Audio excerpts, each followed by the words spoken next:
Meat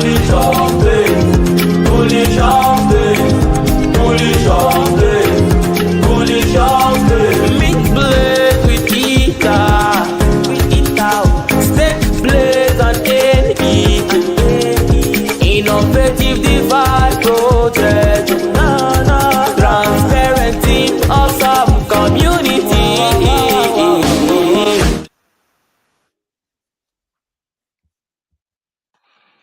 Welcome to the Weekly Blaze. Utah Crypto here. I am stepping in for Ali Kane, who is out sick, so hope he gets better soon. I'm here with CryptoGRFX and Irish Crypto. What's up, How gents? you guys doing?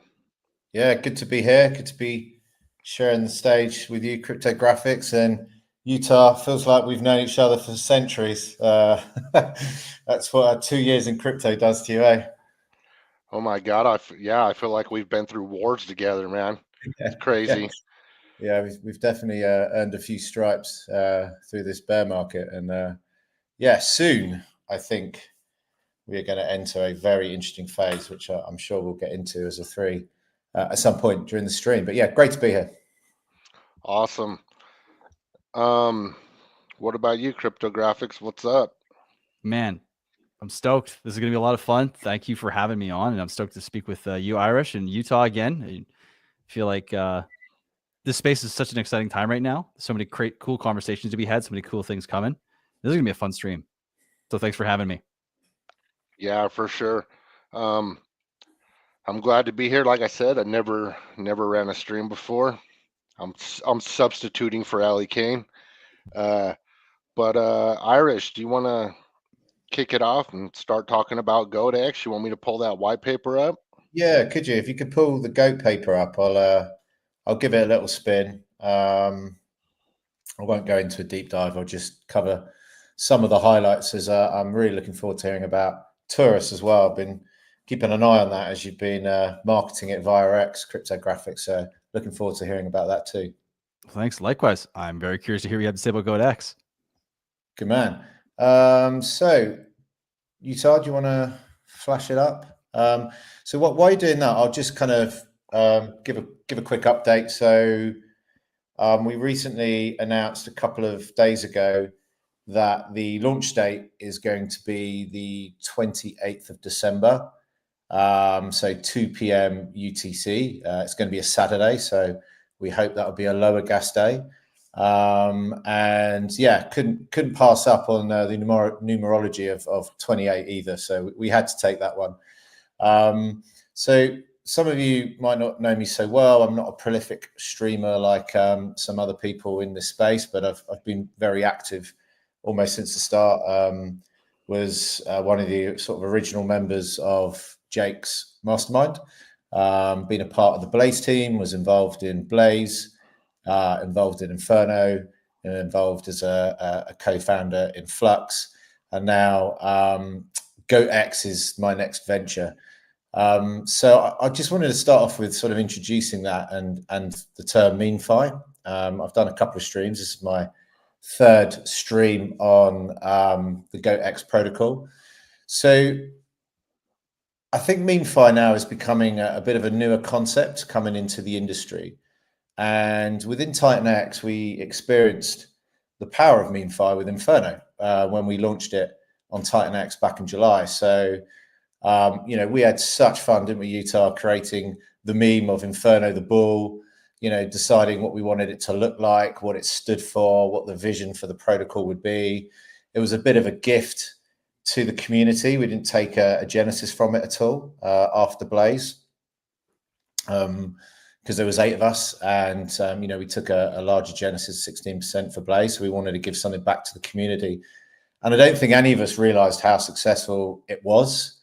That whole sort of Inferno the bull meme, the picture, it being the mascot of the TitanX bull run, and us actually putting some sort of DeFi utility into it with a 90% buy and burn, I think really kind of caught some imaginations, and we had an absolute blast. So that was something I really enjoyed, and I wanted to kind of revisit that sort of MemeFi story and build on from that. So GoatX, I suppose, is a a bit like a brother from another mother, if you like, helping to continue that meme fire. And after that, we've seen so much more coming through. You know, Alien X, E280, E369. Obviously, Phoenix has recently launched. There's Morpheus. The Matrix has gone live today. Congrats to Mike Dean on that. I had a little look. It looks pretty cool. So I think we're seeing this kind of birth within a newer industry within crypto industry, and it's coming out of Titan X. And I actually don't think the market realizes that yet. So as I said, I personally had my time of the life launching Inferno. Those 8 minting cycles that we had from every Friday to Saturday, it was 24 hours, were brilliant. The memes proliferating the internet, the culture it created. It was up only to the right for a long period of time, and just the whole vibes around it. So for me, it kind of MemeFi and Inferno and GoatX and what's come through since in Titan X is it's kind of bringing the fun back into crypto, really. And also, it's just accessible to the mainstream. So I think we're in a meme coin market. I know a lot of people have spoken about this. The Verse talks about it a lot. The younger generations get it. My kids actually helped with some of the design of GoatX. They absolutely loved it. I got a merch capsule arrive the other day, and they nicked all the T-shirts and the caps, and they were giving out to their mates, and they just love what it stands for. And as we know, it's quite scalable memes, and it can go viral at any time. I also think like humans like visuals, and they can access memes and brands and visuals more than the sort of complex tokenomics. So this is why I think sort of MemeFi has so much legs. And I do believe it's the kind of next evolution in crypto beyond just meme coins. And that's actually personally where I want to play and invest my time, money, and effort. Because as CryptoGRFX will tell you, being a builder, you know, you do have to, and you know this, Utah, it does takes a pound of flesh, takes a lot of investment, and you know, you're not guaranteed a return either. So you've got to be committed to it. So when I look at, you know, what meme coins have done, bringing millions into crypto through viral momentum, what the thing that I've realized is they've kind of really lacked lasting value. So MemeFi and GoatX really is looking to combine that sort of viral power of memes with real DeFi mechanics. And I've added some social architecture to it as well to give the protocol longevity, as well as some more credibility to the serious investor that gets turned off by just memes. And hopefully that social hierarchy will allow me to really build a long-lasting community and tribe, which, you know, every crypto needs when you're launching it. So let me just widen my screen a bit there, just to go through the first page. So look, before I kind of go through some of the sections, the protocol's vision and why it's called GoatX is probably worth covering. I think GoatX has a dual meaning that really perfectly captures sort of my vision and our vision. And I suppose on the one hand, one of the reasons that I did it is I'm a serious investor in Titan X, not just in Titan X, but some of the build on Titan X protocols that I've really backed. So I wanted to help Titan X become the greatest of all time in crypto. I do believe Titan X has the potential to be one of the best ecosystems. And as we know, memes can bring viral attention into new ecosystems and new eyes. So hopefully GoatX can bring in that new breed of investor, that retail investor into the community. But also the vision is bigger. So we don't want it just to be another token pump. We're actually, and what I want to do is build the foundation of MemeFi. And, you know, GoatX has this kind of 92% burn and feed mechanics. It has this sort of, you know, 5-tier classification system with benefits, and perpetual auctions and the social tiering system that I talked about. So, you know, it's come about to really continue this story of MemeFi and hopefully bring retail into Titan X, and of course be the greatest of all time in itself for meme coins, MemeFi, and crypto as well. So clearly it's just the start. You know, as we've seen, Utah, it's always quite nervous before you launch things. You have a bit of trepidation around, you know, do you think something's going to, you know, be successful or not? But we've had a good track record so far. So let me just dive into the goat paper a little bit. So if we look at the minting process, what we've done here is we've decided to go with just a 14 straight minting cycle following a 24-hour pattern. And the two things to note here are we made a decision to only do a 0.02 decrease. So it starts off as a 1-to-1 parity on cycle 1 in December the 28th, and then goes down to, at the end of 14 days later, cycle 14, 1 Titan X into 0.74 GoatX.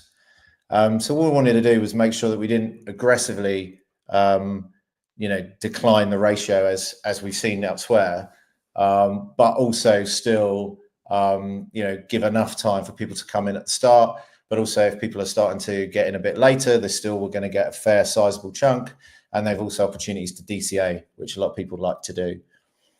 The second thing, which I don't think's been done before, is we decided to put in a daily Titan X cap.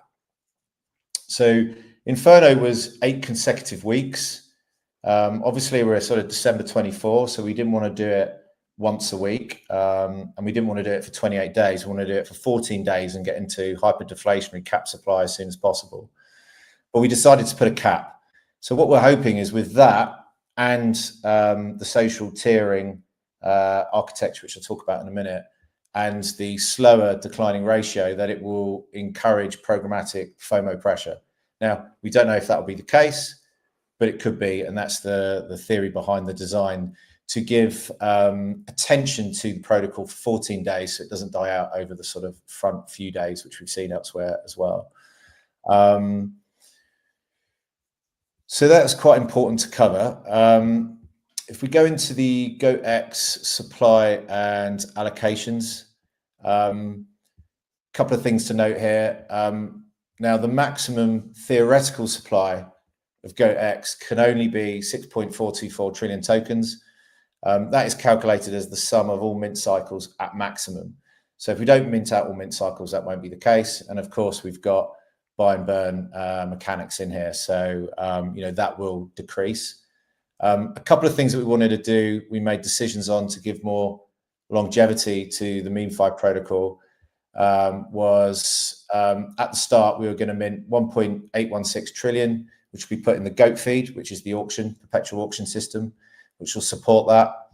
A further 288 billion GoatX for a full range LP in a GoatX Titan X V3 pair, and 288 billion GoatX to support future utility within GoatX for the user.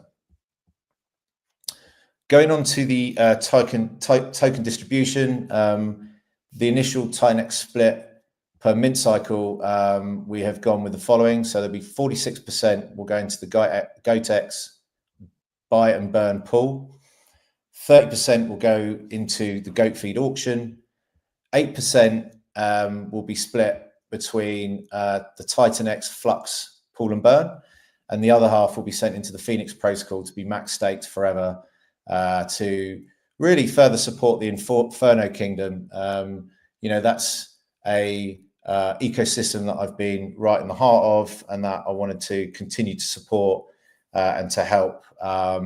Loving what Callum's doing with Phoenix as well, so we wanted to support that. 8% will go into the Inferno buy and burn. We want to continue eating away at that Inferno supply. As I said, one of the triggers to do this was off the back of the success of Inferno and some of the other build on Titan X protocols that came through, and we want to continue to contribute to the Inferno story. I think, Utah, are we at 58% total supply burnt for Inferno now, or is it 59? I was literally just checking that on my phone.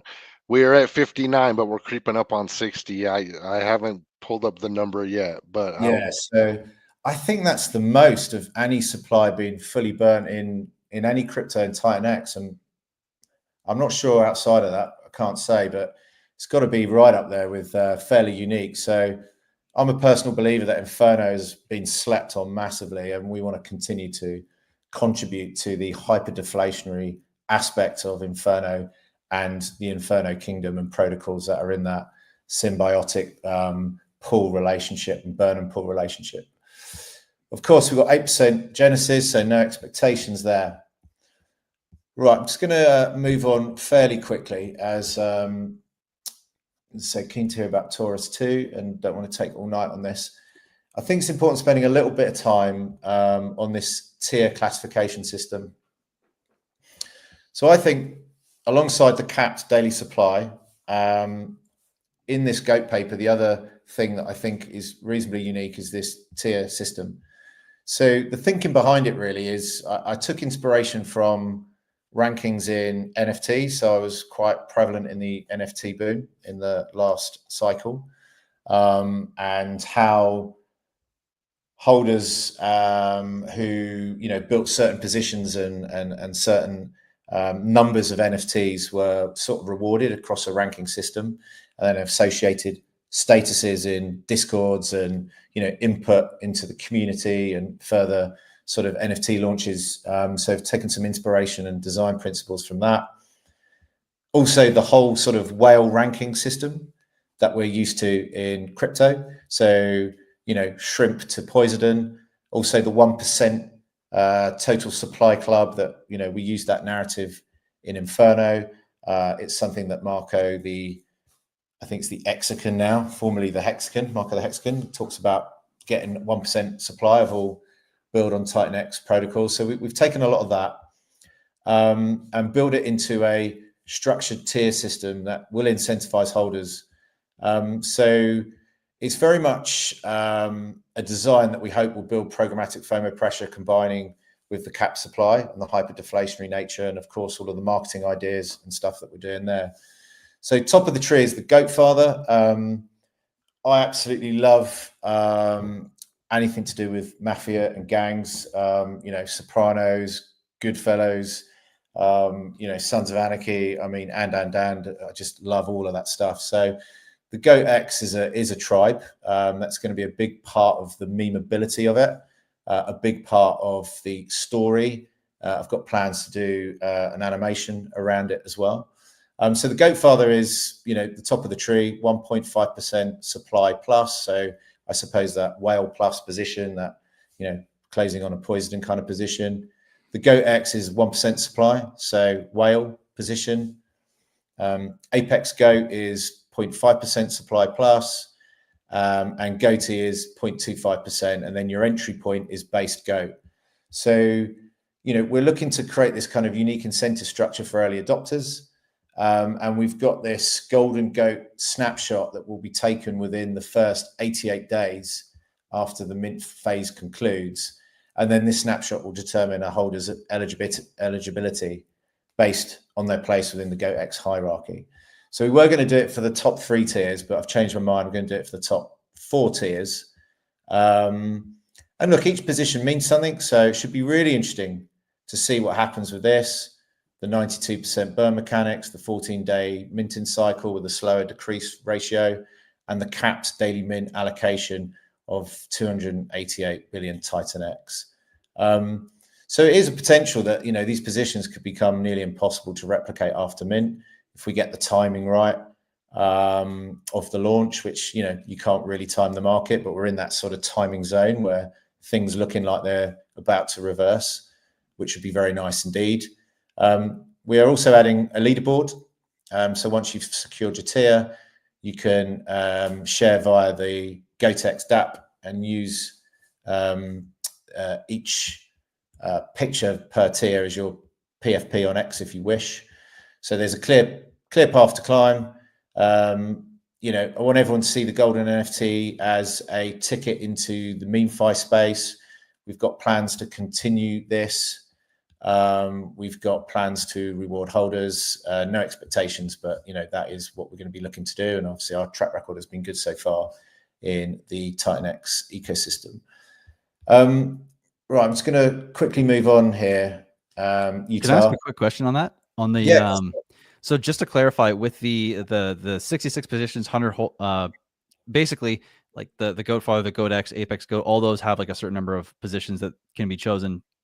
Is that based on like within each range, the top 100 holders, the top 200, and the top 66, and so on?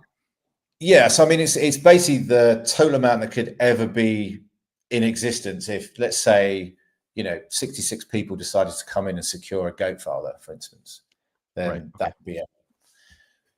So I mean, it's unlikely, right?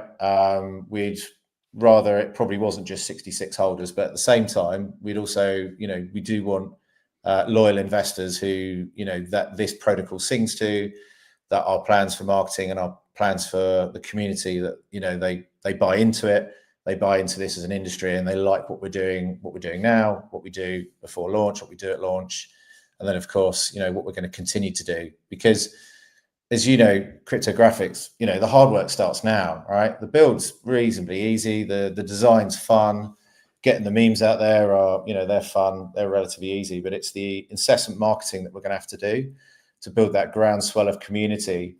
And some of the different marketing angles we're going to have to go for to really bring in fresh eyes into TitanX. I think that's what's really needed. Eric and I have been talking about this. I know he's started to do it by getting a few more of the trusted Coles involved, like Crypto Rover.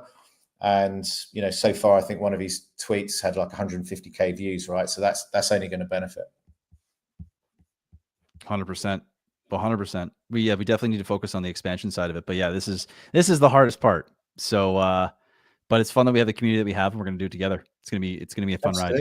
Yeah, and that's it. It's kind of, I've had a lot of people reach out to me in the community, sending direct messages, getting a bit frustrated with certain things. And I'm like, chill, man. Like, we're literally going through a correction phase, and there's not really any green candles, right? So we do need the green candles and the movement up. And then, TitanX could go from like 20,000 holders to 50,000 like in a week pretty quickly when retail arrives. So we need to stay grounded that the hard work has to happen every day to get that gain.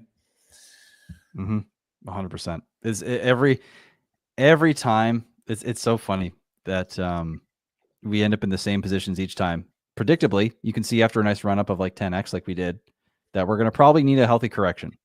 Oh yeah. And then when we correct, we get a lot of noise and hands up in the air and panic, as if it's never happened before. And it's just funny. But yeah, it's up to us, and so even those who aren't building, but those who are dedicated to the ecosystem and want to see the future be as bright as we know it can be, to just stay consistent, stay on it, and let the noise just kind of do its thing. 100%. Couldn't agree with you more. I see a bull market like a bear and a bull market cycle. It's like climbing Everest, right? You can't just go straight up. You got to climb up, take, climatize, get base camp. That's the kind of correction.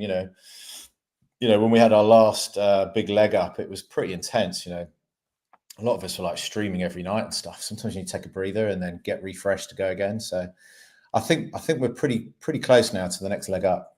Fingers crossed. Fingers crossed. I'm with you on that one. Fingers crossed, though. Yeah, exactly. Right.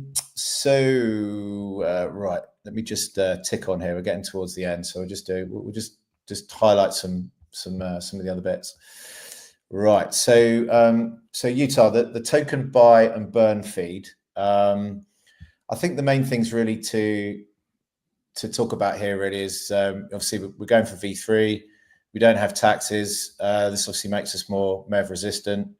On the buy and burn mechanics, we are going to retain admin rights for time and value cap, a bit like TitanX buy and burn V2. So obviously that's going to help us in high gas markets and give us more of a choice if we do get a bot attack and we can move things below profitability and manage slippage and all those kind of good things. The buy and burn breakdown, 46% allocated to buy, burn, and pull. 8% will be directed to an LP wallet, and 38% is used in the buy and burn contract for GoatX. And the remaining 30% of the total amount is allocated to the perpetual auction. So we really wanted to give this a lot of longevity. That's why we wanted to mint the extra part of GoatX into the auctions, and also do 30% as well. Also worth noting, the TitanX for the auctions will buy GoatX off market and store it in this Goat feed, which then obviously feeds the Goat protocol. So moving on to the perpetual auctions, the main thing here to mention, everyone knows what these are, as we decided again for the longevity of the protocol, we were going to do 20%, but we modeled out how that would look, and we decided to go for 8% per day instead. And the reason that we wanted to do that was to give it that longevity. It actually seems low, but when you model it out, it's not. You know, there's a lot of GoatX coming into the auction every day via that, and gives it a lot more longevity for the protocol and the user. So that was the decision there. Couple of last things I'll say on the liquidity pools. You know, people have seen this before. Obviously, we want it very thin at launch to allow very little GoatX on market for bots to buy up and dump once it's out, and then we can add an extra 10k Titan X into the LP. You know, so that's what we decided to do there.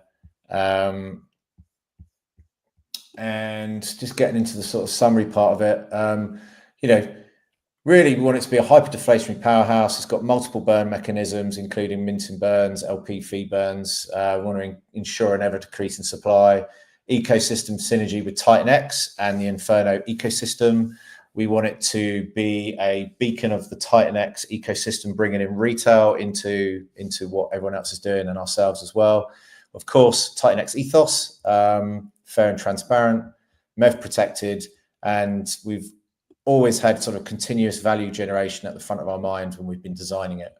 So I'll just kind of conclude by saying, you know, I touched on it earlier. Look, with any protocol when you're launching it, it's all about, you know, leaning into it now and going full send on the marketing. So I am, as I say, I've been chatting to Eric. I'm talking to some calls. We will be investing in that angle to get some more eyes. The memeability of the goat is just off the Richter scale. Last night, the Mo and I were having a right laugh about, you know, started off with let's goat, then, you know, let's effing goat, and then, you know, make America goat again, and you know, and you might have seen in my X feed, which is Irish Crypto 4, you know, the amount of memes now that we're pumping out. We've got sort of between 5 and 6 a day. So I think with the memes, with we're going to have to invest in some calls and some influencers to sort of get behind it a bit, to keep it quite simple so people can really click into it. And then hopefully with the Titan X community behind us as well, you know, we'll get off to a great start. And then it's just about marketing it hard now for the next year. And so whilst also building the MemeFi story and the MemeFi industry, and this is a sort of a pioneer after Inferno and some of the other build on Titan X protocols that, you know, some of us, you know, love and are getting behind. So yeah, I'll kind of finish off there by saying, you know, it is hoping to spark this MemeFi revolution and really enhance it, because it's fun, it's got longevity, it's got utility, it turns heads, and, you know, I do think it's a serious part of the Titan X ecosystem. Awesome. Thanks for running that down for us. Yeah, I think memes and Titan X, even our memes are better, right? Like everything's better here. Like everything's elevated here. Like even our memes, they're cap supply. You know, they have mints, they have buy and burns. You know, not to mention they're just awesome meme tokens too. But everything in Titan X, man, it's completely different. Fair launch. You know, I love it. So yeah, and just to follow up, Inferno's burned 59.4% of his total cap supply. And you know, that doesn't count everything locked up in other liquidity pools and things like that. That's just straight burned out of existence forever. So, and I kind of feel like we are, you know, we're on a retracement, but it kind of feels like we're catching our breath, and then the second wave of protocol launches is just coming along right now. It's like everybody's been building in the background. It's like, okay, retracement, catch our breath. Now, boom, all these launches are coming on this wave. So it's actually pretty cool. I'm really enjoying it. Yeah, and I mean, for me, I mean, everything is better in Titan X. I mean, everything, and it is turning heads. And I reckon there's so many more influencers that are knees deep in this ecosystem, but won't admit it. And we've just got to keep going, man. We've just got to keep going, because I loved what Jake put out recently, the TitanX.win, which is kind of really spelling out, the TitanX ecosystem and what's good about it. And when you look at the sort of the old model versus the TitanX model, I mean, you just sort of transpose that into the old meme coin model versus the new TitanX MemeFi model, and it's night and day. I mean, it's night and day. So at some point, those degens in Solana, Base, Tron, Ethereum, wherever they are, especially when the rugs increase as the bull market really takes off, some point one of them is going to come over here, make a killing, tell all of their mates in some sort of Telegram, they're all going to come flooding over. So we just got to keep consistent and celebrate all the innovation going on in TitanX. And I'm confident, we're going to have our day. I really am. Mm-hmm. Mm-hmm. Yeah, I feel the same. Oh, sorry. Go ahead, Graphics. Oh, I was just going to agree and say, I think one of the most special things is about, like, no matter where you go in this ecosystem, whether it's memes, utility, stores of value, it's all just a level up from what we're used to seeing everywhere else in crypto.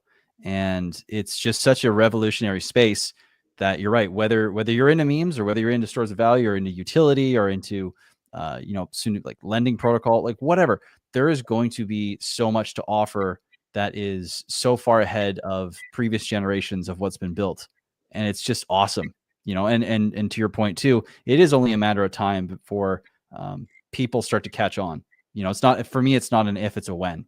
And it might be soon, might be a little bit later. It depends on, like we were talking about before, how much work we put in, how well the memes go viral, like how we market our strategies. But I mean, it seems like an inevitability to me because of the way this whole ecosystem just operates as as the fundamental values that it operates on. Yeah, I would agree with that. And like Irish was saying, the verse, shout out to him. Chris was out here saying they'll come for the memes. We got to get their attention with the memes. And then they come into the TitanX ecosystem and find out about everything else. And I think that's very valuable. And I would tend to agree with it. And look at all the stuff that we have here. We have, like, what flavor would you like, right? Like, we have an entire menu in a little over a year. It's actually unbelievable how much building has happened here. And it's just beautiful. I'm just grateful to be part of it. It's awesome to see and awesome to experience. So, Graphics, do you want to talk a little bit about TORUS? Do you want me to pull up the white paper, or how do you want to do this? Yeah, I mean, let's pull up the white paper. And before we do that, I also want to say too, like, I also agree with you on the meme front. Like, if you look at life anywhere, doesn't matter if it's in crypto, what brings people in is the narrative, the image, the meme that they can get behind. And if you look at what people that are not into crypto can get behind within crypto, it's usually not some deep utility altcoin on the fringe of Ethereum or any other blockchain. It's something with the dog image, it's a cat image, it's a stupid name, it's something that happened in current events. It's something people can rally behind. And so I would agree that narrative and memes, images are probably, like you're saying, the first thing that's going to actually bring people in. And then when they come here and they realize there's other things they can play with as well that are supplemental to what they want, maybe they're, hopefully, and I think they will, stay longer. So I am completely in agreement. Memes are like the most important thing. Like, everything is a meme coin in some way, shape, or form. It's the only way anyone has any idea what the hell we're doing is by creating some form of a meme. It's like top of the spear, isn't it? Or the highest flag, Yep. Some people, they might buy into Inferno, or they might buy into GoX, or they might be a Matrix fan, right? And love Morpheus and Matrix, and who cares, right? As long as it brings them in and brings new eyes in, Mm-hmm. Mm-hmm. 100%. Okay, I'll pull up that white paper. And yeah, on that note, Dragon X, has been getting shielded by Crypto Rover. I hold a little Dragon X, but that's a totally different kingdom from where I'm at or whatever. You know what? I don't care. I'm over there. I'm sharing it, I'm commenting on it, I'm doing all that, and I see a lot of that going on in Titan X. Like, I don't care if it's somebody else's project. Because of the ethos, we're all working together, we're all trying to tackle this supply, and we're all trying to bring new users in. So it's like, I don't see a ton of tribalism here. I see a lot of people working together for a common goal, and it's pretty damn awesome. Well, what's cool is you got these green circles around all the profile pictures on X, and what's cool is like those are like breadcrumbs, and when you start seeing them, you can't stop seeing them, and you just follow those green circles, and you all of a sudden you start realizing how wide this ecosystem is and how much there's to offer. And I mean, shout out to Jake for this green circle idea, genius, because it's so easy to just find new things whenever you see green circles. You know exactly what that means.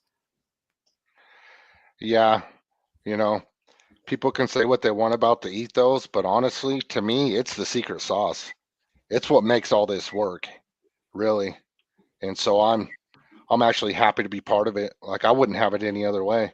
Like, we're all burning Titan X, we're all working together, helping each other. We're all out here marketing and trying to do our thing. And man, without the ethos, I don't think this thing runs this way. So that's my 2 cents on it. And we've got to protect it at all costs, right? Life's hard enough in real life. Crypto, like that's why Utah, we met right in the mastermind. We were looking for something where we could find a community where we felt we belonged, where, you could actually, get a hive mind to make better decisions in crypto. And then this mushroomed into a, community that really stood behind fair crypto and fair principles and fair launches and doing the right thing by the user. So we just got to protect that at all costs because it's super rare. That's what makes this place special. Yeah. That whole ethos. Yep, that's the secret sauce.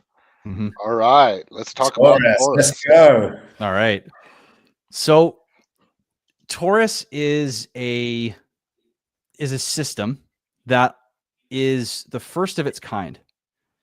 Now, the simple way of understanding it is, no matter what TORUS brings to the table, is no matter what the profitability is within the protocol, no matter what the price chart is doing, you're always able to make your TORUS work for you. So even if the price chart is down, you can earn yourself back into a position of making an ROI just by continuing to play the game. You never have to sit in panic thinking, oh my God, I'm screwed. What am I going to do? The price chart has to go back up. You can just keep working in the system, and eventually, maybe sooner than later, then you will find yourself back into an ROI position, which is the whole point of TORUS and is the innovation that TORUS brings to the table that has not been done before. Now, I have to go a little deeper. How does it work? So it's very similar to mining protocols, but it adds an element of staking that separates it. And the main difference with TORUS for any other protocol is where the supply comes from. So typically when you mine or you stake, there is let's say in a mining protocol, right, there is an amount of supply that you create up front that you get when your miner is done, right? There's not a central source, a central pool, or a central place that you have to compete with anyone from or for. You are effectively, in mining protocols, just earning based on the economic energy you put in based on the day in that protocol. What separates TORUS from mining protocols is when you are, in TORUS, it's called creating or creation. When you create in TORUS, similar to mining, you're going to create an amount of tokens up front. This is called your principal. Now, this is what you get as your base, like, almost mint, you could think about as an exchange of value. You put ETH or Titan X into the protocol, and you are going to get TORUS for that, to make sure that you get something for putting something in the system. On top of that, when you choose to earn between 1 and 88 days, which is the max for both creating or staking, you're going to go and you're going to earn on top of what you've created from the TORUS pool. So you can think about this as like, it's way easier to earn an ROI because of this. If everyone was going in on, and the only way you could earn tokens was from this central pool, the profitability would drop tremendously, very quickly. But when you have people with tokens they've created up front, it allows for a very high ceiling before the amount of profitability goes out the window. And it allows for lots of growth and expansion and maturity for a much larger market in the future. Is that all making sense so far? I'm giving the overview here before we go into the more of the details, but is that all making sense so far? Yes. Perfect. Yes. Sorry. You might want to just tell me when to change page, when to go to the next section, because I'm just like, oh, I'm trying to keep up with you. So you want me to back up? No, that's totally fine. I wasn't trying to go too deep in the details. I was really trying to just a simple overview still, but because there's so many details that really change how to think about TORUS. But let's go back to the simplified page here, and I'll talk about, because I really want to get the specifics of what makes TORUS different than any other protocol. Because I've seen a lot of people ask, is it just another mining protocol? Is it just another staking protocol? And a better question that we can get to later, which is, can something like Dragon X be built on it and then take all the rewards from the users? And we'll answer that in a bit, because it's a great question. If you scroll down a little bit, there's an image there. And what you'll see is this is how simple TORUS is.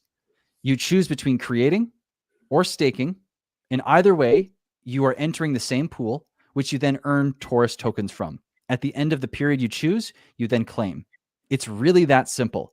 Now, under the hood, though, it's sophisticated. There's a ton of game theory, and it's there is a lot that goes into it. But in an overview, or in a very simplistic overview, this is it. You have two decisions. Do you create or do you stake? And that's it. And in terms of how it relates to the Titan X ecosystem, of course, it's fair launch. There's no VCs. There's no insider anything. There's no pre-allocations given. Genesis, which we'll talk about later too, doesn't even get an allocation. There's no way for anyone to obtain TORUS except for the people that participate with either Titan X or ETH. So the second aspect that we haven't talked about yet is the staking. Now, staking is super unique to TORUS, and we'll go more into the details here. But the one thing I want to really hit home with the staking is how it relates and how it gets you into the TORUS pool, right? So you have this central pool here that is giving out TORUS daily to anyone that is earning in the pool. But the question is, how does staking get you in the same pool as creating? And this is from when you create or you stake. Either action gives you in the system what's called shares. And once the system can see that you have shares, it only looks at those to see how many of the TORUS tokens per day it's going to give you based on everyone else in the pool. And so there's a whole lot of game theory here that we can go into, but just for simplicity's sake, is that making sense? You have a central pool and you've got two actions that both give you shares that allow for different timing and different market conditions to utilize, or different strategies. But either way, you're getting shares for choosing one of those, which both enter you into the TORUS pool. Is that making sense? Yes, yep. I'm following you. Yep, following it. Perfect. Okay, so as a completely super simple overview, that's TORUS. And if you get the simplicity of it, there is just hold on, because there is so much more to it. And we'll talk about like how much TORUS goes in per day. We'll talk about the amount of TORUS that you can get for creating with 100 power on day one. But I want to talk about the secret sauce of TORUS, or one of the few secret sauces that go into it. So if you scroll down a little bit, there's essentially two different contracts. Well, three. Well, there's obviously Genesis. There's 8% to address called Genesis with no further explanation or expectations. But the secret sauce here is that 84% of all the Titan X and ETH that comes in goes to the buy and burn. 8% goes to enhancing liquidity and pairing TORUS with X28, because that is a huge component in and of itself, that it's linked with X28 and not Titan X. But effectively, 92% of all the economic energy that comes in goes back into TORUS and supporting TORUS. It doesn't go anywhere else. It goes directly to TORUS.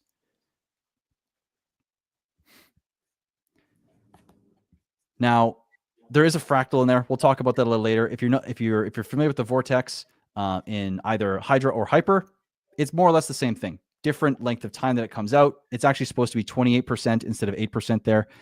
That should be, I missed that on the editing side of it, so apologies. But that is one of the many secret sauces with TORUS. So I'll pause there and just see if you guys have any questions real quick or needed to clarify anything before we go deeper into the creation side, the staking side, the distribution, the penalties, all that stuff. All good so far for me. Quite keen to hear a bit more of the meat. Perfect. Yuta?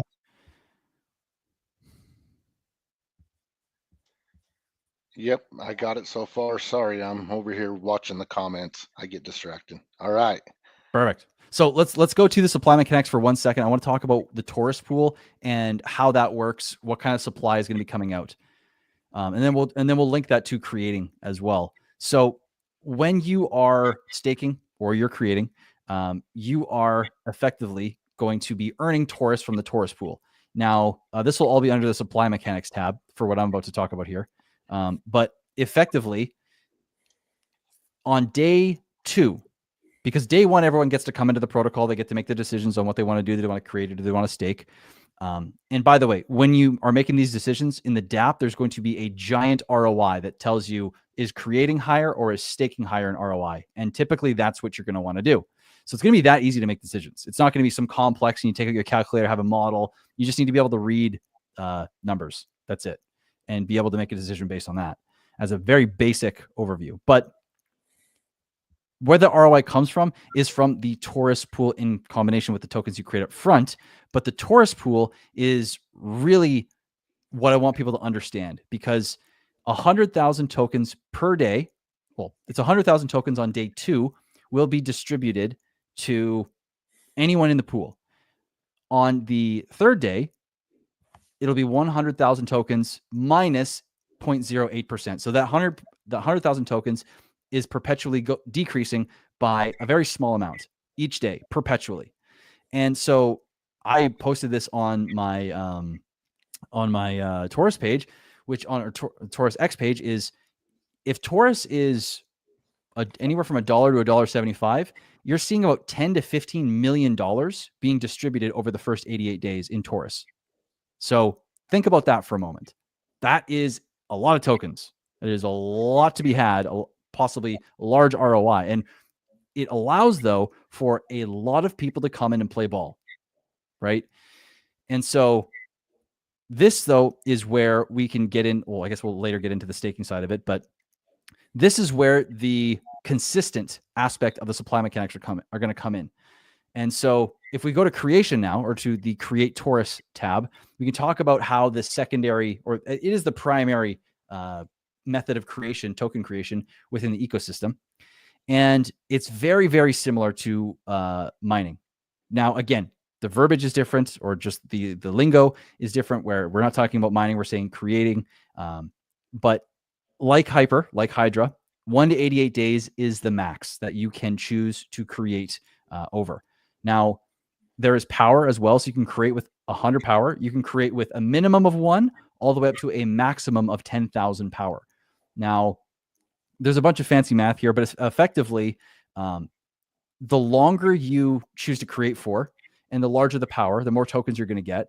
And with 100 power on day 1, you're going to get 1,000 TORUS. If you choose to create with 100 power in only a single day as your earning length or your creating length, you're only going to generate 11.36 TORUS. So this is huge when you try to understand, or when we talk about how the shares come into play, because your shares are determined by the tokens that you get from creating up front, multiplied by essentially the length that you choose. So if you are getting 11.36 tokens on one day, and your earn length is only 1, you're essentially only getting 11.36 shares.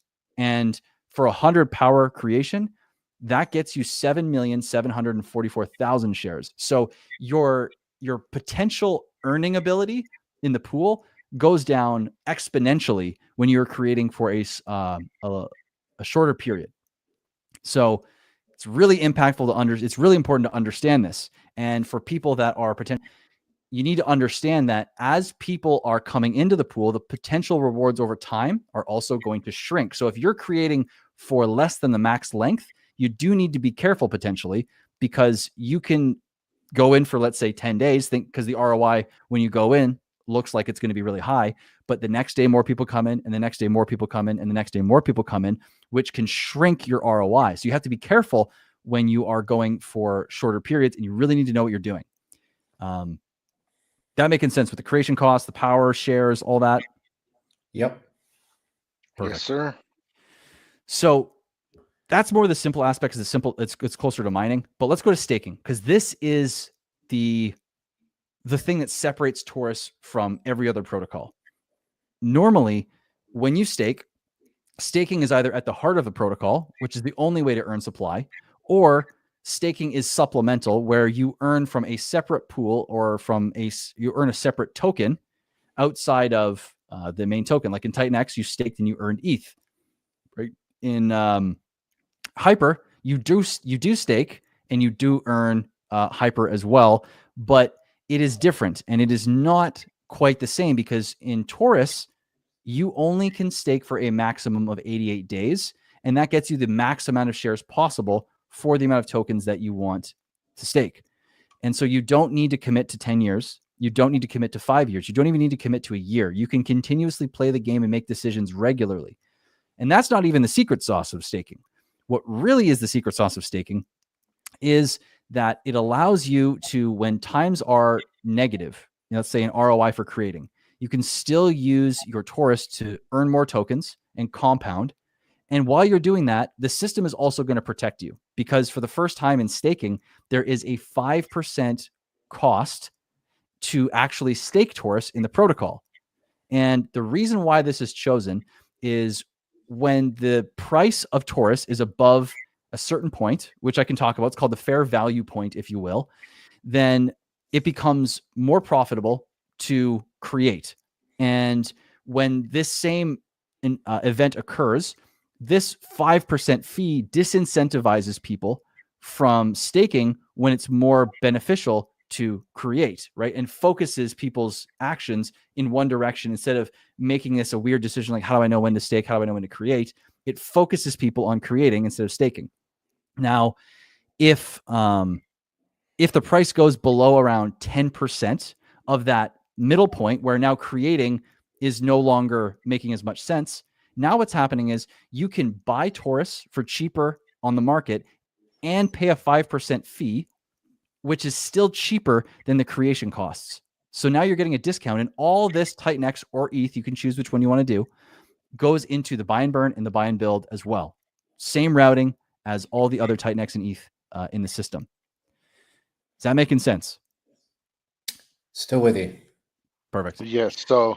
So basically, there's three components here as far as your staking, your creating, or your market buying. But even if you're market buying, you're still bringing value into the system, because the 5% that it's going to cost you to start that stake. Exactly. And you're helping the buy and burn, because if you're buying on the market, you're essentially kind of being a buy and burn for 88 days. And if the majority of people that are in the system decide, or any large number, whether it's 20%, 30%, 40% of users who are normally going to be playing ball in this way of creating or staking, decide to stake, this completely alleviates, not completely, but really alleviates the sell pressure that the buy and burn has to do with, and allows for the buy and burn to potentially bring up the price and make staking, or that choice to stake, very profitable, or have a solid ROI. So all actions that people can take that are in their own best interest are also in the best interest of TORUS and the system and everybody else, which is how it was designed. Did you want to read that question? Or sorry, I missed it came up and went down so fast. So the 8% that enters Genesis goes back into the TORUS system for creating and staking. Could you explain the logic? No. So Genesis is just, it's going to receive 8% of all the TitanX or ETH or ETH that comes into the system. It is an address that, yes, it's not going back into the system. It's its own entity. It's its own address. It has its own agenda, and you shouldn't expect it to do anything. But there was an 8% in there that does do that, right? Not the Genesis 8%, but wasn't there another 8% in there that builds the liquidity? Yes. So there's the buy and burn, which has 84%. And we'll talk about when we get to the distribution, because there's two phases actually. But for the purpose of just the majority of time that Torus is going to exist, it's going to have 84% that goes to buying and burning and 8% that goes to buying and building. Now, within the 84% buy and burn, there's the fractal, which is a vortex, essentially, more or less, which is going to lock up some of, which will be 28% of what comes into the buy and burn, and keeps it locked up for 110 days and releases it back into the buy and burn after day 110. That's where that other 8%, well, it should have been 28%, but I realized I missed actually a number in there, which I apologize for, which is definitely why the confusion's there, I'm assuming. Okay, gotcha. I'm following you. Sweet. Do you want to go to the next section? I just want to quickly clear the air on the staking, where that 5% comes from. Like, what does 5% mean? And so when you're staking, and let's say you're staking on day 1, 1,000 tokens, right? The system looks and compares what you're staking to creating. And if you're staking 1,000 tokens, then the system's going to say, okay, how much ETH or Titan X does it cost to create that amount of tokens as of today? Because there's difficulty measures in place as well, similar to the Torus pool. Every day, the amount of Torus you can create at 100 power decreases by 0.08% as well. So this means that on day 1, if you want to essentially create or stake 1,000 Torus, you would need to pay 5% of that creating cost to create those tokens. It's really that simple. That just looks over to the creating side, 5% of whatever it costs to create that amount of tokens.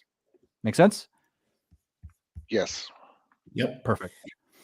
Shares are the exact same as creating. It just looks at the tokens that you're going to stake multiplied by your length that you've chosen, and that is squared. So let's say you wanted to do a max length stake with 1,000 tokens. It'd be 1,000 tokens times 88 squared, which would be 7,744,000 shares that you would get, which would bring you into the Torus pool. And that allows the system to allow stakers and creators into the same pool. And that's really as simple as staking is. And you can choose, like I was asked questions before of, do I need to create in order to stake? Do I need to do anything specific to stake? What if I only stake? I mean, you don't need to create to do any staking. You can buy it off the market. But however you obtain Torus, you can choose to stake. Doesn't matter how you get it, but as long as you have it, you can stake it. Go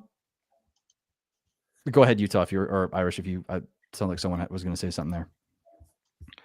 Oh, I was just going to say something. So if I break Torus down very simply, the mechanics are designed in such a way to where if any one part of the staking, the creation, or the market buying, if any one of those sections is giving a better ROI and a better deal, you drive the economic energy over there. So it's kind of balancing itself out at all times. Is that what I'm trying to grasp here? That's exactly what it is. It's like a self-balancing system where it incentivizes the behavior that's needed for balance to be obtained within Torus. Awesome. Well, I haven't heard anyone put it that way. I'm gonna put that one in the back pocket. Thank you for that. I have to break things down so simply. You know what I mean? Just so I can understand it, and like, to me, I have to visualize it like in my mind, like, okay, how is this working? Mm-hmm. So it just helps me. Well, you just helped me too, so thank you for that. That was great. You bet. Other than staking, I mean, we've talked about the earning. I think can we go to the earning for a sec just to see if I've missed anything on that front? But earning is really just talking about, going into or earning shares, which I think we've gone over, the Torus pool. And I think we're good here. I don't think there's anything else that I missed. So yeah, 100,000 tokens starts on day 2. That comes out, decreases by 0.08% per day. That same percentage decrease is for creating as well. So 100 power creation also decreases. Yeah, I think we've touched all those. So maybe let's go to the Titan X and ETH distribution, because there's 2 phases here for the Titan X and ETH distribution. There is now the buy and burn, the buy and build, and Genesis. Well, Genesis doesn't have any phases. It's just, it is what it is. It's just 8%. But the buy and burn and the buy and build, it's important to understand the first 28 days versus day 29 onward. So because the first 28 days is focused on the buy and build, let's start with that. So the buy and build gets 28% of all the economic energy that comes in the form of TitanX and ETH into the system. And this allows for, let's say, $1 million comes in. That means $280,000 is going to be able to be put into liquidity. If, let's say, $10 million comes into the protocol, and it could be over 28 days, it doesn't have to be day one, right? Let's say things are going really well and $10 million comes in. Well, that means $2.8 million will be able to be added to the liquidity pool from that first 28 days. And that doesn't necessarily mean it's going to be added within 28 days, but the buy and build contract will have that. So it's important to understand. And that was chosen because liquidity is imperative. A system like TORUS needs liquidity. Otherwise, you have this crazy one person wins and a bunch of other people have to really wait, in order to potentially get a win again, because the volatility is just off the charts. And especially if you're setting up thick liquidity initially, when TitanX and the ecosystem starts to run, if TORUS has $2.8 million in liquidity and TitanX and friends do 10x and TORUS holds the ratio, then that means TORUS is going to have $28 million in liquidity. So that you want to get liquidity in there as soon as possible and make it as thick as possible, which is why this decision was made.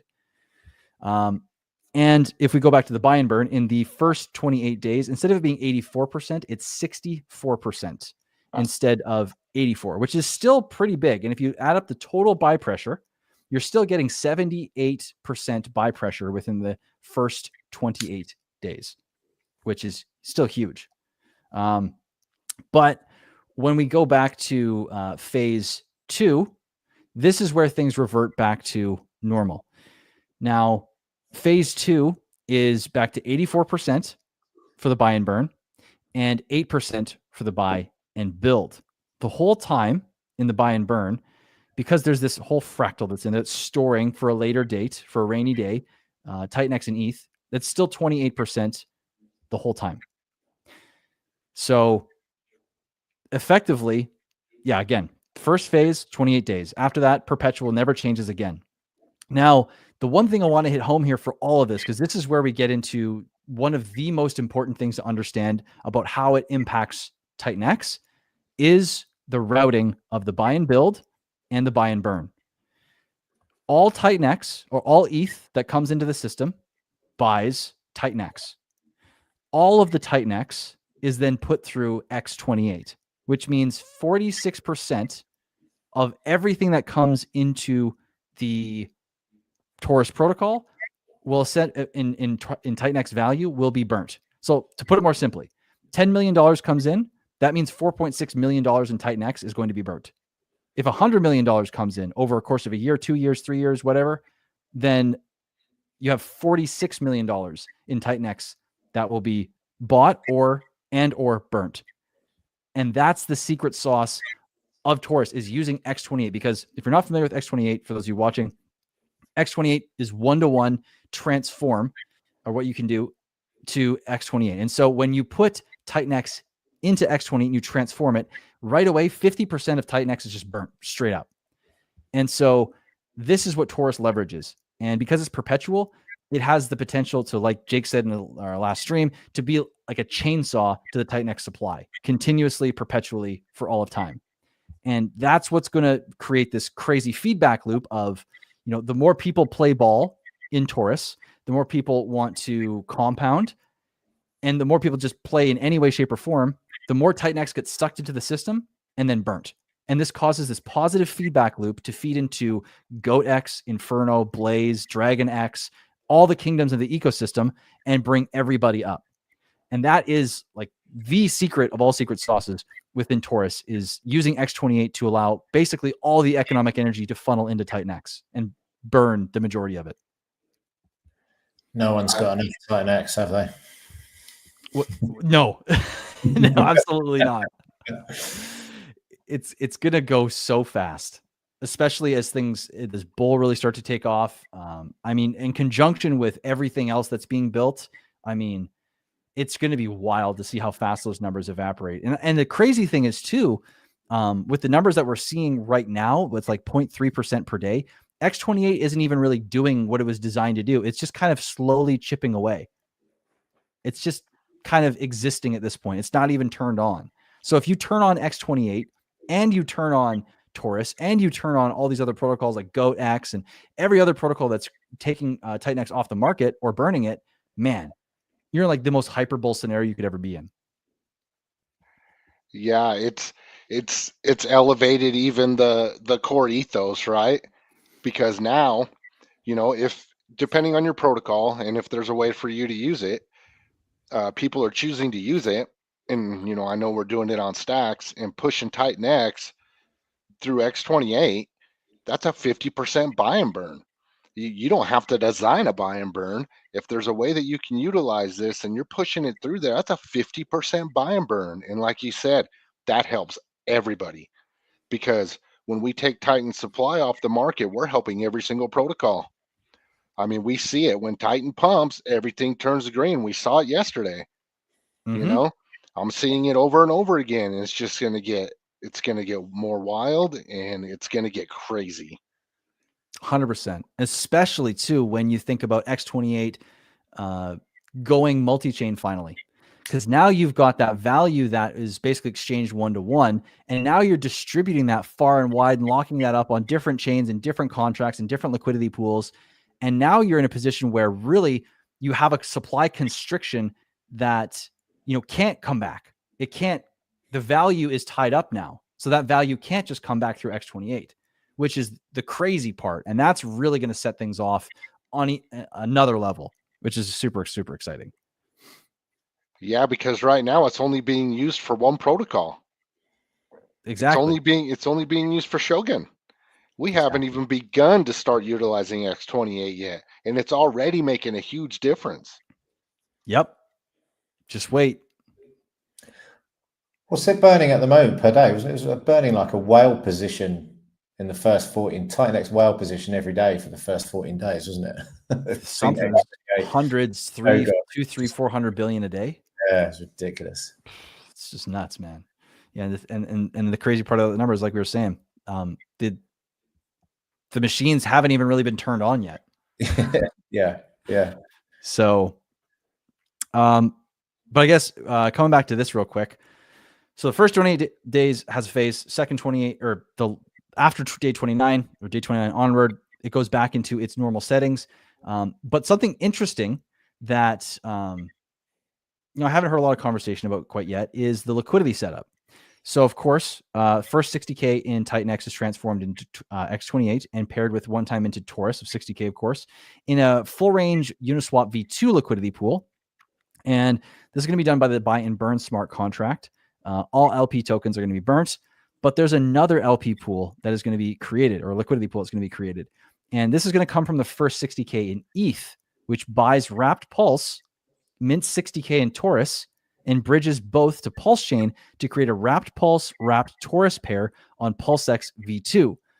This is going to be sent to a one-time liquidity wallet, which will take these actions, and all the LP tokens over there are going to be burnt regardless.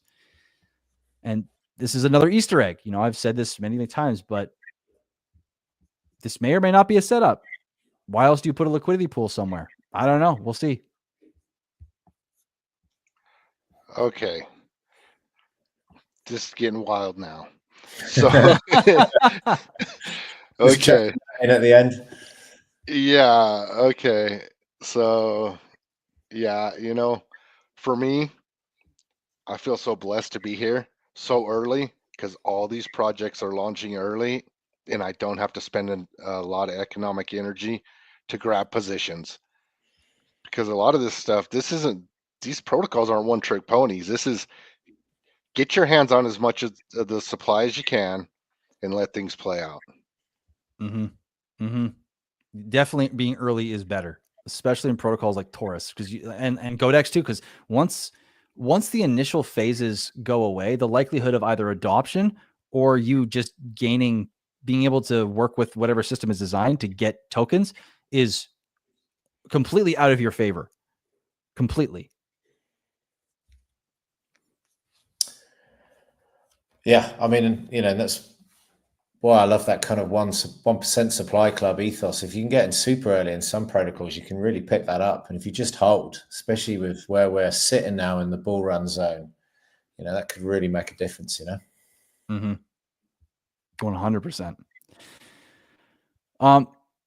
So I guess other than liquidity pools, the only others, I guess one other thing that we got to talk about in TORUS, which is the grace periods and penalties. And this is just really simple. If you stake or you create, no matter what, the TORUS protocol cannot take your tokens that you staked or created initially as your principal as penalties, or it will not. You have 14 days to claim your principal, either it's what you've created or you staked, plus what you've earned. After the 14 days, you're going to get 7 days where each day an even amount of what you've earned is going to be removed and redistributed back into the TORUS pool. So 14.28% per day is going to go from your hands to somebody else's after 14 days. But TORUS will not penalize the amount of tokens you've created or staked for any reason. So none of your initial will ever get penalized, but you will be penalized on your yield. Exactly. I really wanted to create a protocol that had the lowest risk, lowest punishment, lowest penalties, while still also making it fair. I want people to be comfortable coming in and knowing that, okay, if I play ball and something happens, life happens, and I can't be in my computer for 14 days, I still have what I put in. Yeah, I really like that. Mm-hmm. That's more than fair. Mm-hmm. Mm-hmm. Pretty fair. So, I mean, as far as the overview, like you said, it's a self-balancing system. You create or you stake and you earn. That's really it. Where do you guys want to go from here? Because there's so much to talk about from the game theory standpoint. There's also the Dragon X side of things. I'd be curious to hear any questions you have or anything that needs clarity. Well, I'd be interested in, say, it's a difficult one because I know you're the founder, but if you were a user listening to this and you were thinking, how do I play the TORUS game? What kind of different strategies could you use to play the TORUS game? And what have you been thinking about doing? Oh, it's a fun question because there's a ton. The first kind of game you can play is early is better and most likely, right? Early is usually the most profitable time. But obviously that's not necessarily always the case. There's probability there. So the first strategy obviously is, just take advantage of the ROI and move on. The second strategy is to use it as a compounding protocol, right? So you're consistently using it over time. And by going from TORUS back into Titan X, recreate or creating again, finishing your period, going back into Titan X again, basically exiting in Titan X and continuing to compound is a fantastic way to build either your TORUS bag or to build your position elsewhere.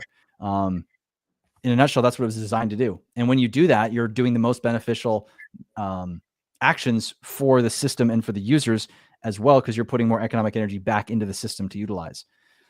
So from a super simplistic overview, that's really what it was designed to do. But strategically, if we look at the mechanics, something that's really special for TORUS, for let's say bigger players, is if you get yourself in the position where you have an amount of tokens where you're like, holy crap, what do I do with this?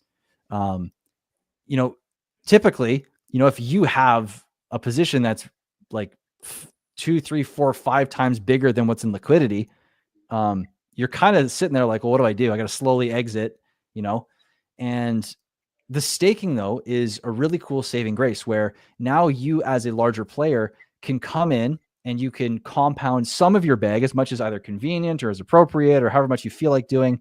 And then what you could do is you could take the rest of your bag and you could simply stake it. So that way you're mitigating slippage. So it's basically got like a lessening of slippage feature in it for bigger players that can still earn while they have a bag that they don't necessarily want to, or they don't want to, or feel like they should, completely exit to go back in to the creating side. Now, what's cool is when it comes to the simple game theory is because you can go, and I'll go over the X28 side of things in just a second.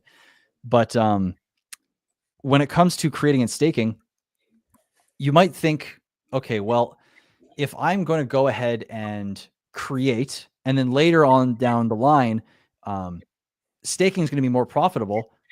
I mean, do I need to stake then, or do I need to be worried about being wrecked or anything like that? It's quite simple. Whereas the action you choose now that is the most beneficial will play out better in the future, or will play out the best in the future for that moment. If you ever feel like you want to, let's say you're creating, and this ties into strategy, is allowing yourself to play both sides depending on market conditions. So let's say you are creating, and 44 days in, price comes down, and now staking is higher ROI by quite a bit, meaning you can buy TORUS on the market and pay the 5% fee and get into the TORUS pool. Essentially, you can buy shares at a discount, and you can earn at a discount to increase your position in the pool over that period. And so you can play both sides of these equations to build your position over time and gain share over the pool, which is a really cool way of doing it as well.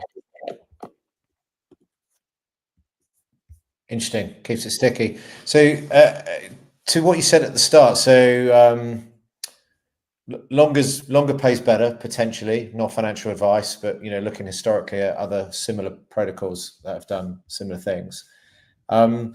Secondly, sort of post 88 days, we've not just the compounding option or the staking option.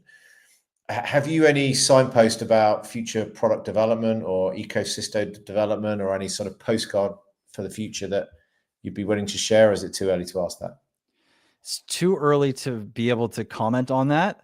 But like I said, that wrap pulse pool may be something to think about. Okay. Worth a go. It was worth a go. I appreciate it. When if there's something that needs to be said, I will say it as soon as it's appropriate to. That's fair. Yeah. So can you expand on the X28 side of things? So I guess because we talked about the multi-chain side of things. We talked about how it impacts TORUS. Do you guys have an idea of, or Callum, maybe you can specify in terms of TORUS or omni-chain? I'd be curious. Or do you guys have an idea of what he might mean by that? I'm thinking how you use it in TORUS. Gotcha. Is what I'm thinking.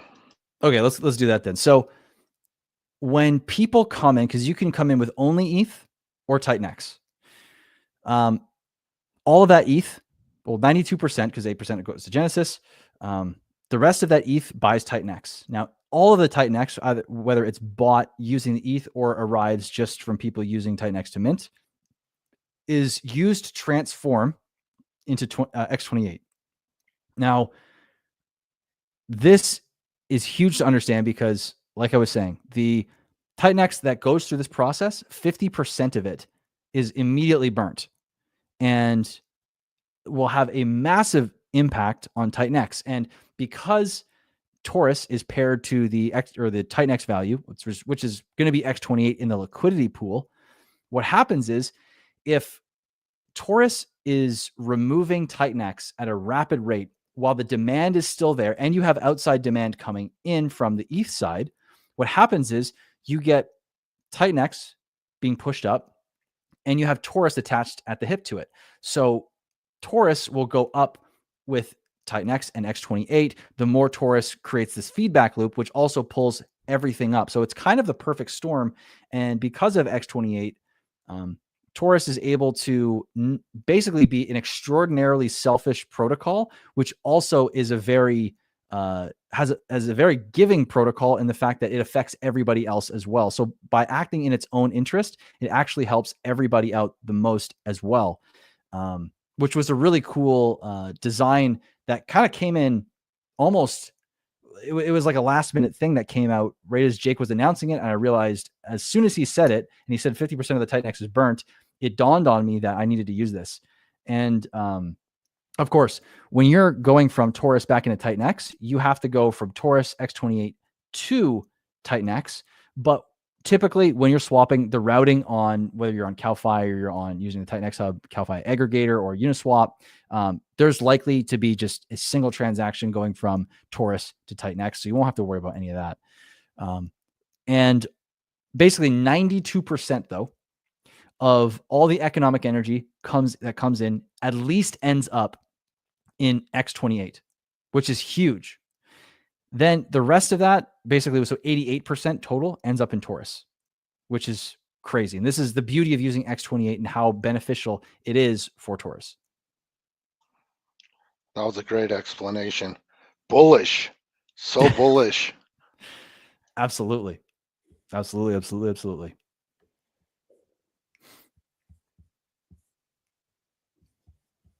I'd be curious to hear if you guys have, I know I've said a lot, so I'm sure there's processing going on and whatnot, but you got a question here for thoughts on scale. So I don't know whether he's asking if it does what he's asking on the tin there, just around scaling adoption or protocol adoption. Not sure. It's one of the questions. Maybe he means the protocol scale, but I'm not super well versed in scale actually, so I couldn't make too much of a comment on it.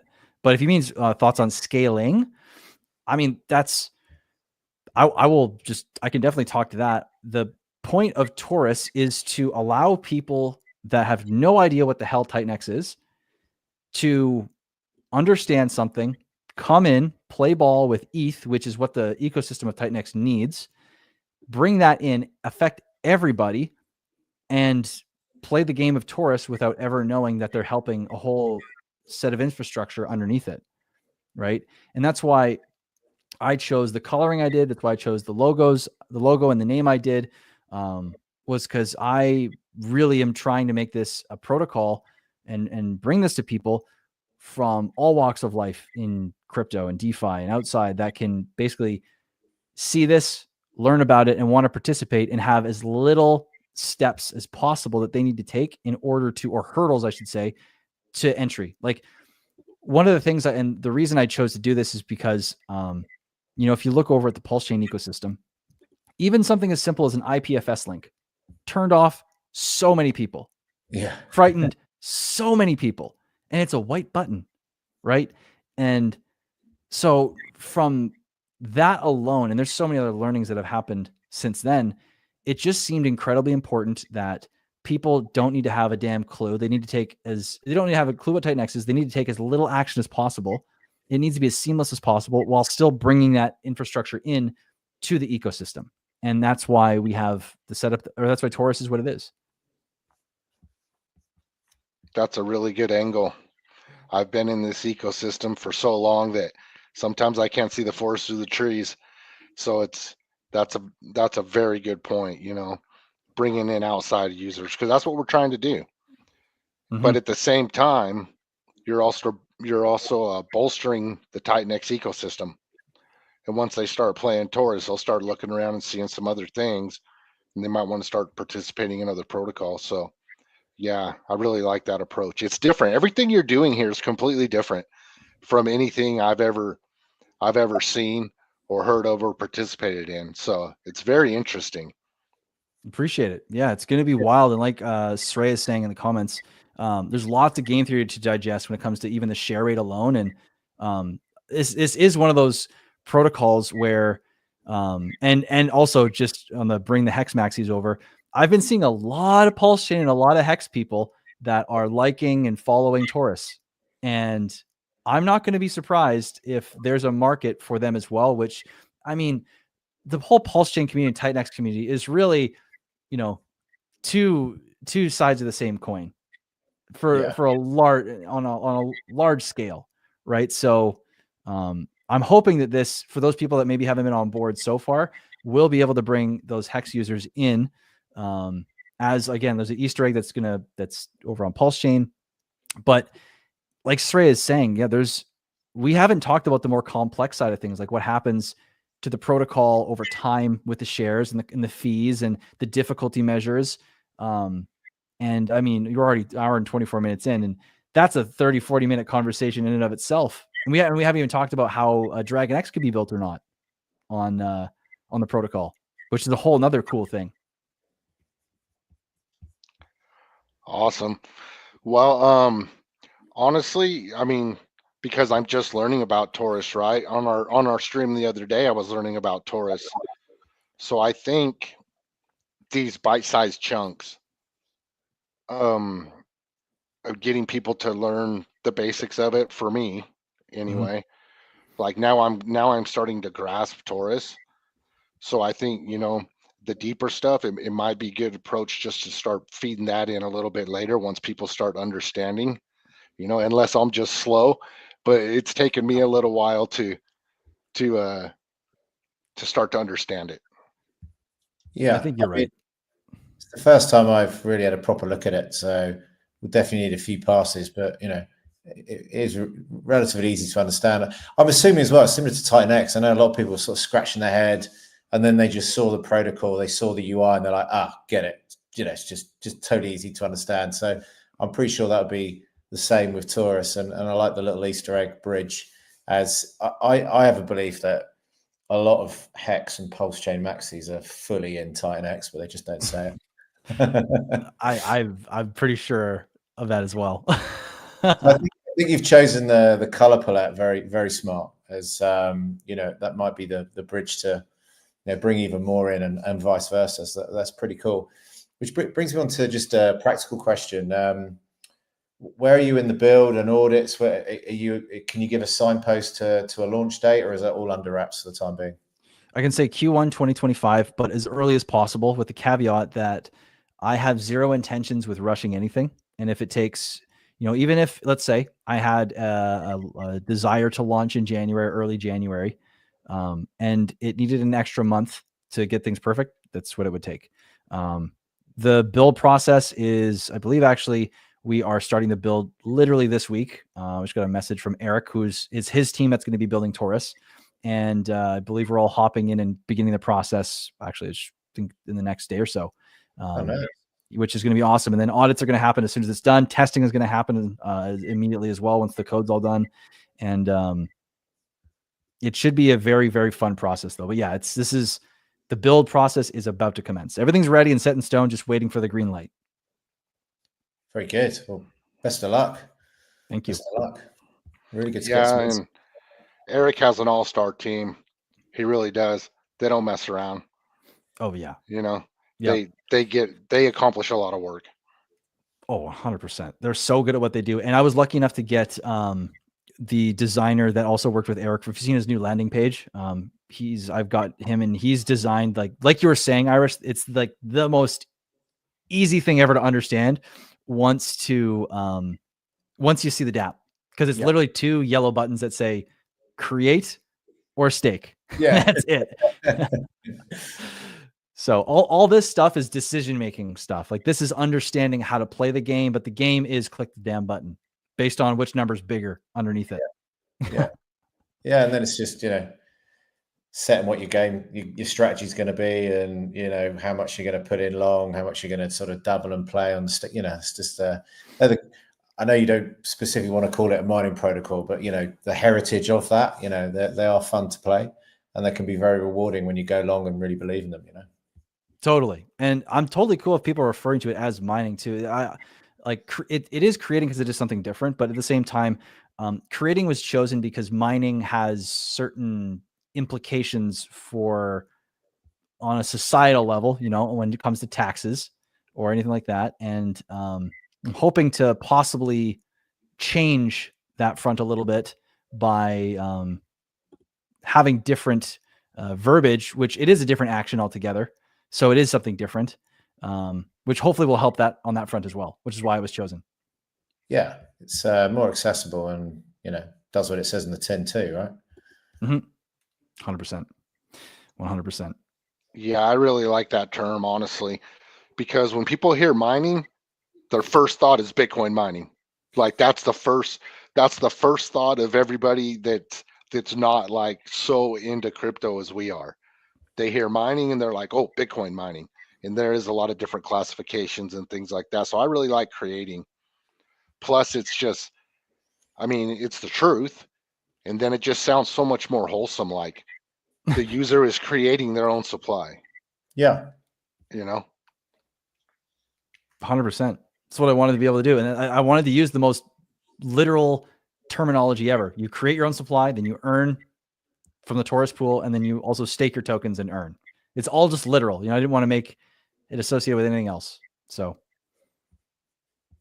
yeah, it will. I think TORUS will not be the last, is what I can say on that front. Good. Yeah. Well, I'm loving the concept. I like the idea. I'm excited to get more details on it, and keep us posted on the build. Yeah. And I wanted to shout you out on those tweets you've been creating lately for the Titan X ecosystem. Man, those are some banger tweets. You're dropping some serious knowledge. Those are high quality.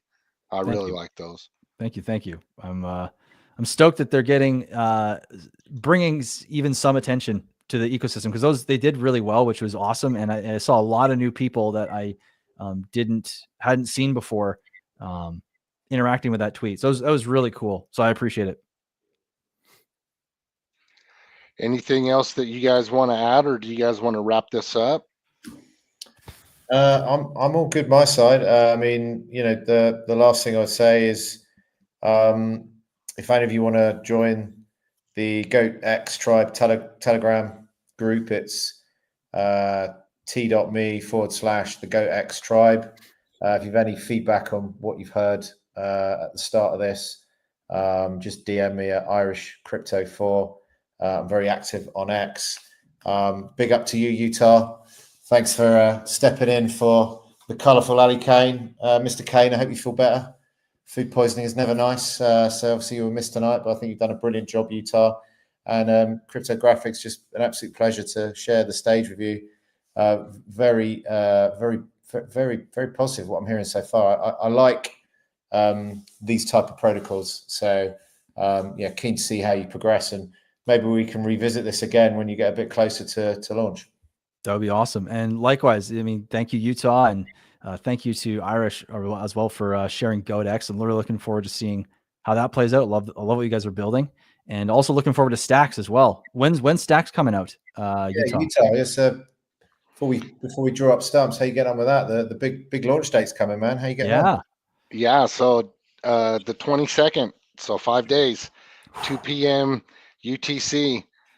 Everything's going along nice and smooth. I really enjoyed building this project with Dude. And we use the same dev that he used for E280, because if it works, right? And so if he already kind of knows, well, this is E280 and this is similar to that, I like to use the same people.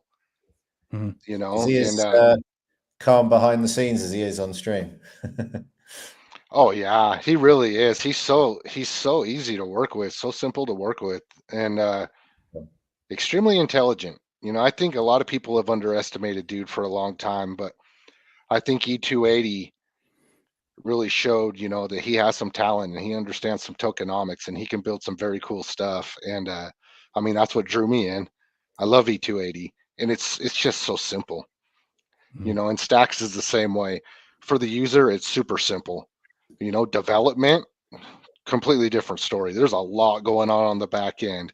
13 contracts, so it's a lot, but I think it's just really simple. It's the mint the NFT, get staking rewards, liquid staking. You're not locked into anything yet, you get the rewards. And I think, I really think that it's going to be beneficial for the entire ecosystem. The fact that we're pushing all our reward payouts that come in Titan X through X28. And I think it's going to be beneficial for all the protocols also, because like I said, we are a benevolent whale in the way that we have designed it to where we scale that percentage back of how much we compound. So we just don't we don't want stacks to get too big. We want it to be benevolent. We want it to be a player in all these protocols, but we don't want to take over anything, So, and I mean, this token's only mintable for 28 days, and then supply is capped, but that buy and burn from the staking rewards, that'll go on as long as these protocols exist. So I think it could have some serious buy pressure It might take some time for it to start taking effect, but if you're early, it might be extremely beneficial. Not financial advice. Yeah, those easy buttons are fantastic for the ecosystem, as I think Dude's been saying. I've been hearing that float around. I love that.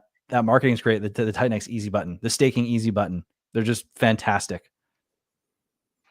Yeah, because we've grown so much. So, and if you're managing a portfolio for somebody else, if you got family members that you're managing portfolios for, you're not having to deal with all of this. And if you're just a staker, you're not having to deal with all these different stakes that you're trying to monitor. Just mint an NFT, mint a few, NFTs for the family members and put them in their portfolios. Life is easy. Mm-hmm. So true. So true.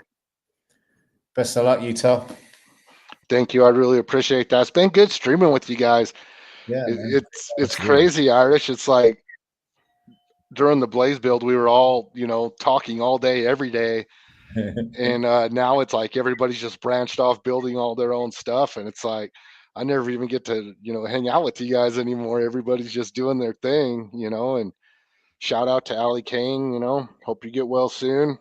Yeah. Everybody loves an Allie Kane stream. He just brings that awesome energy. He's always happy. I love watching Allie stream, man. Yeah, likewise.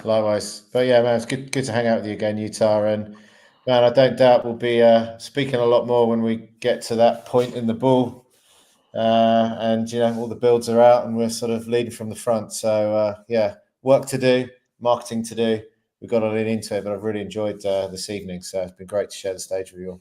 Thank you. Yeah, thanks, guys. This has been a lot of fun. I'm looking forward to speaking again, and looking forward to seeing Stacks go live, GoatX go live, and this ecosystem just doing its thing. It's going to be a lot of fun to be here together. Agreed. Awesome. Thanks, guys. I'm going to wrap it up then if there's nothing else. No, that's all good. Thanks again. Take care, CryptoGRFX. Cheers, Utah. Take care. You too. See you guys. Okay, thank you. Take care.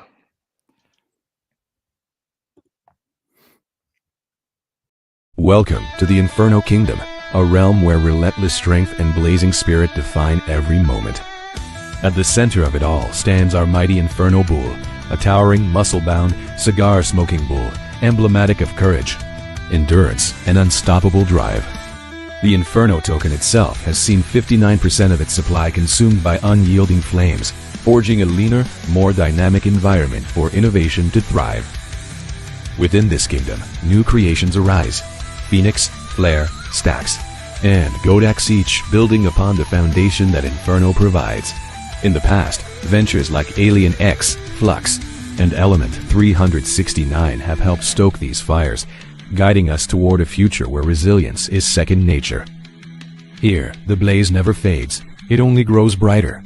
The Inferno Kingdom stands as a testament to boundless creativity, united effort, and the unwavering spirit that turns challenge into strength. Day after day, flame after flame,